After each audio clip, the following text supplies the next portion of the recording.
Pozdrav svima i dobrodošli u novi video. Evo, napokon je došlo na red sređivanje bašte i pošto je bašta postala jedna velika livada, prvo sam morala da očistim staze od trave. To sam radila ručnom kosačicom i onda je išlo puno lakše kada sam napokon ugledala gredicu. Ovu travu sa staza stavljam u paket i odlažem u gredice koje sam prethodno prozračila ruskim vilama.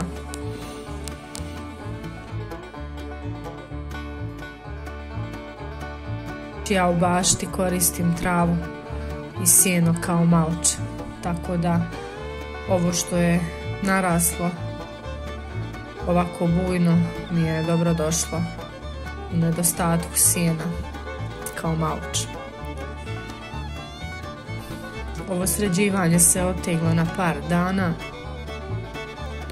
ali evo ja sam sve skupila u nekih 14 minuta, ovako ubrzano, i baš mi je nekako zadovoljstvo gledati sad ovako kako se mijenja stanje. Evo, uklanjam travu sa gredice i to radim tako što uklanjam čitav korov iz korijena. Isto skupljam u paket i nosim na gredicu pored. Nakon što opljevim, prozračit ću gredicu ruskim vilama. Ruske vile su baš nagodne za jednu baštu u kojoj se ne kopa i ne ore i ne freza, zato što ih koristimo da prozračimo zemlju i samo lagano, znači, odignemo tlo, pustimo zraka unutra.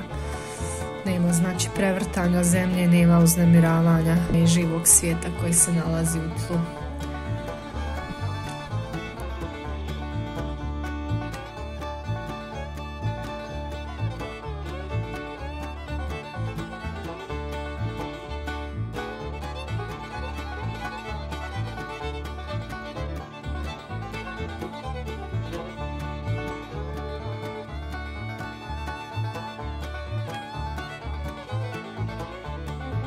U bašti nastojim da zemlja nikad nije nepokrivena, nastojim da uvijek ima malč na sebi.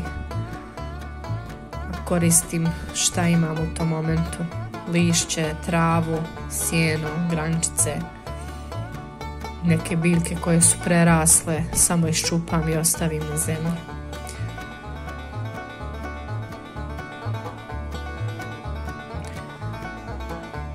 Neki dijelovi mi ostanu nepokriveni zbog nedostatka sjena, jer je ovo ipak velika bašta i onda tu prije sadnje ili sjetve moram malo prekopati,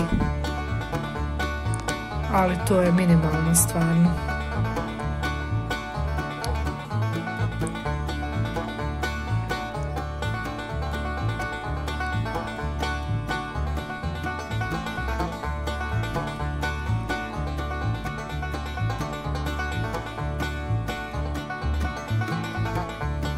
Ovo pljevljenje oduzima jako puno vremena.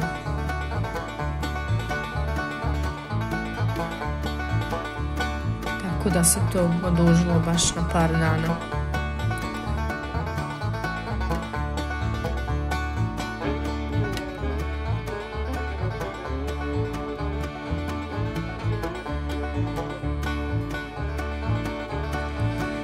Ovdje sam imala i malu nezgodu s ruskim vilama.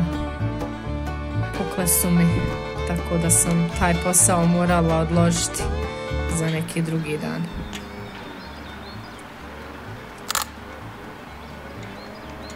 Ništa što rođak ne može da popravi.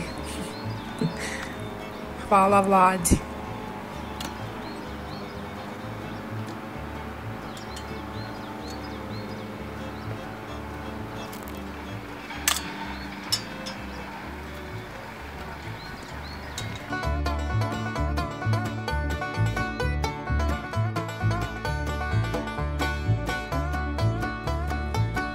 Evo, ovo je već neki drugi dan, predveče. Evo, ovdje se vidi kako popunjavam tu tamo gredicu koja je već prozračena. Prekrivam je tom travom i ona će zadržavati vlagu i štititi je od sunca i od vjetra, od isušivanja. Kada dođe vrijeme za sadnju, samo razmaknem taj malč i dodam gnojivo i posadim šta treba.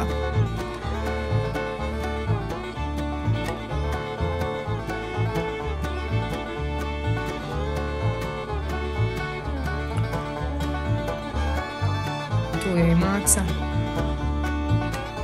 Ništa bez mace.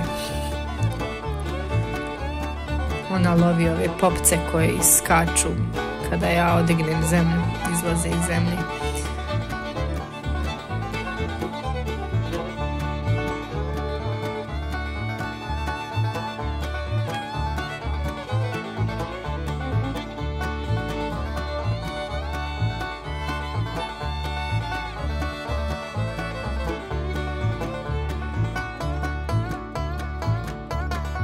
Zadnji put sam uzorala i isfezala baštu prije 3-4 godine. To je bio prvi zadnji put. Prije nek što smo doselili tu, prvo smo osposobili baštu i tada sam napravila ove gredice. I od tada ona poprima neki svoj oblik.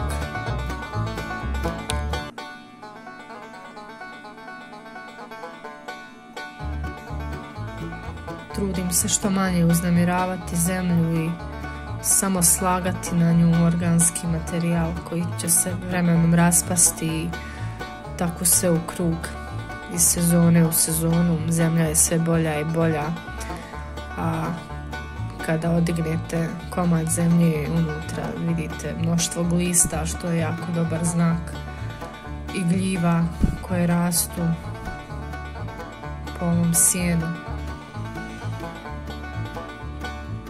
I to je pokazatelj da je mikrobiološka ravnoteža neka uspostavljena u tlu.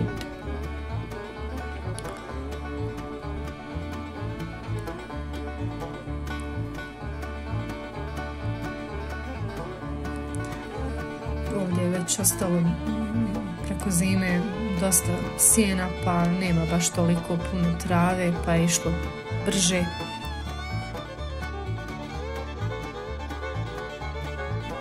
Ovdje čak i kiša pada, zato imam kapuljaču, ali to me nije spriječilo da odradim ovaj dio posla koji se dugo odlagao.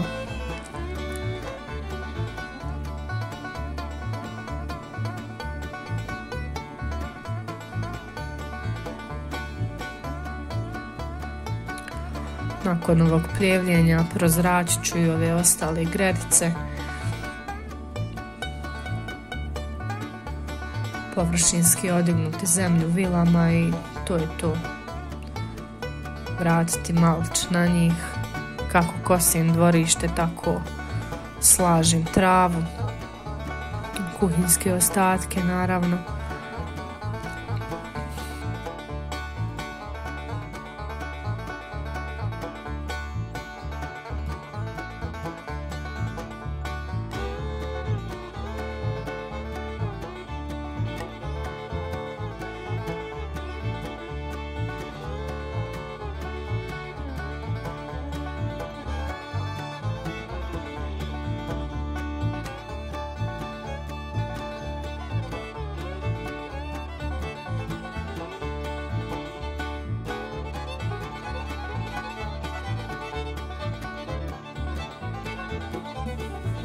Kupila sam sebi ovu malu klupicu zato što ne mogu baš puno da čučim, tako da mi je ovako zgodnije i za noge i za leđa.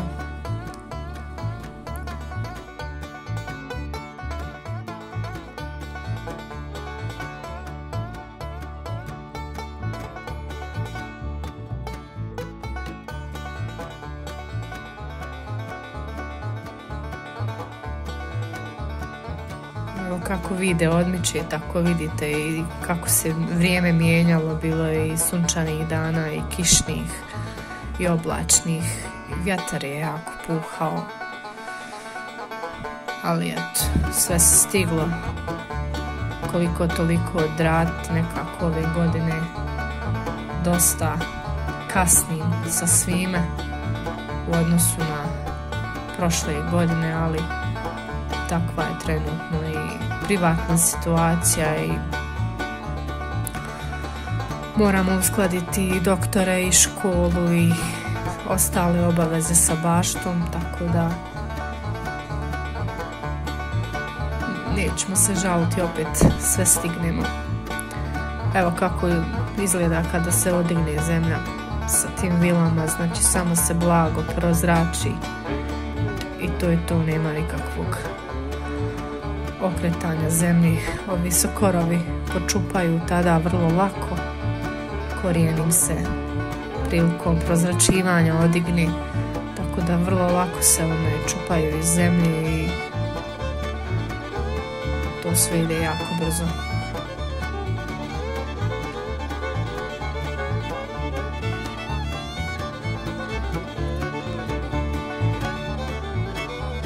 Ovdje se vidi koliko je velika trava.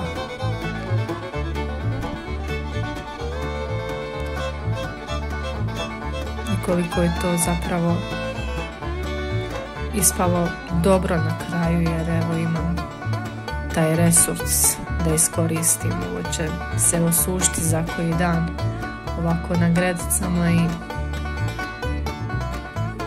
to je jedan dobar sloj malča za početak. A evo ovdje vidite tamo u pozadini sjeno koje čeka isto da ga rasporedim po gredicama. Kako budem šta sijala i sadila, tako ću iskoristiti i to sjeno. To je bilo to što se tiče ovog videa. Evo ovako ubrzano to izgleda super i baš se vidi eto napredak nekima, da ovo se baš oteglo na puno dana, ali eto, bitno da smo završili. Sada idemo u nove radne pobjede.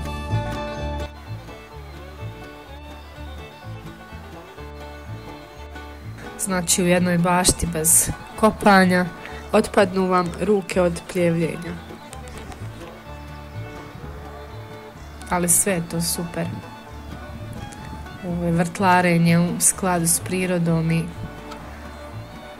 moramo razmišljati o svim živim bićima, pa čak i onim najmanjim mikroorganizmima koje ne vidimo u tlu, a koji nam jako pomažu u čitavom ovom procesu uzgoja jedne biljčice od sjemenke do sadnice i ploda. Hvala na gledanju i vidimo se u nekom sljedećem videu.